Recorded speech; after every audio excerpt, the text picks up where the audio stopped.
দেশের সামুদ্রিক জলসীমায় ৫৮ দিনের মাছ ধরার নিষেধাজ্ঞায় বেকার হয়ে পড়েছেন ভোলা ও নোয়াখালীর হাতিয়ার লাখ লাখ জেলে। নিষেধাজ্ঞা সময়ে সরকারি সহায়তা পাওয়ার কথা থাকলেও এখনও তা মেলেনি অভিযোগ জেলেদের। বিস্তারিত ডেস্ক রিপোর্টে। মাছের প্রজনন ও বেড়ে ওঠা নিশ্চিত করা এবং বঙ্গোপসাগরের জীববৈচিত্র্য রক্ষায় ১৫ এপ্রিল মধ্যরাত থেকে ১১ জুন পর্যন্ত দেশের সামুদ্রিক জলসীমায় সব ধরনের মাছ ধরা নিষিদ্ধ করেছে সরকার।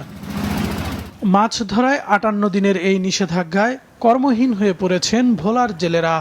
আমরা ৭-৮ দিন থাকতে আমরা আয়া পড়ছি, জালমাল ছিঁড়ে অন্তন্তে আছি, আবার জালমাল বন্ধ করিয়া উড়িয়ে লইয়া বন্ধ করিয়া দিছি।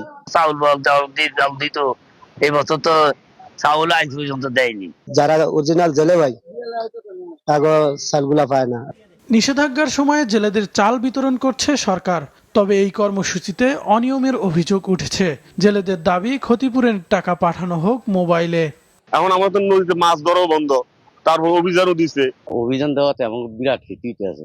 আমার লিগে বরাদ্দ করে কিছু চাল, এই চাল মেম্বার সাহেবরা খাইলে আমরা পাই না। সরকারে যদি ফোনের মাধ্যমে যদি টাকা যদি দিতে হইলে সবারই ভালো হইতে হইলে, তাছাড়া আমাদের অনেকেরই কিস্তি আছে।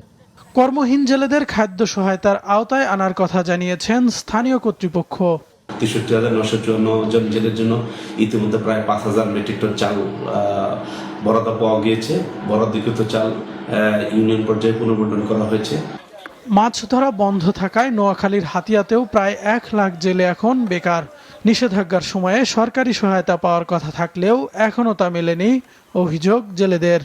এরকম খরচ তালিকা চালাইতে না, এখন আমাদের ব্যবসা বাণিজ্য বন্ধ করে দেওয়ার লগে আমরা একেবারে অসহায় গেছি। সাগরে মাছ আছে, আঙ্গরও অভিযান দিয়ে বয়ে দিয়েছে ঘরের মধ্যে, আমরা তেলানা যাইতে পারি না, ইলিশ মাছ ধরতে পারি না, তাহলে আমরা এই জায়গাটা কিভাবে দেবো মানুষের?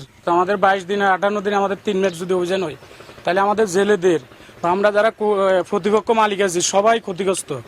শিগগিরই সরকারি সহায়তার চাল বিতরণ করা হবে বলে জানিয়েছেন উপজেলা মৎস্য কর্মকর্তা।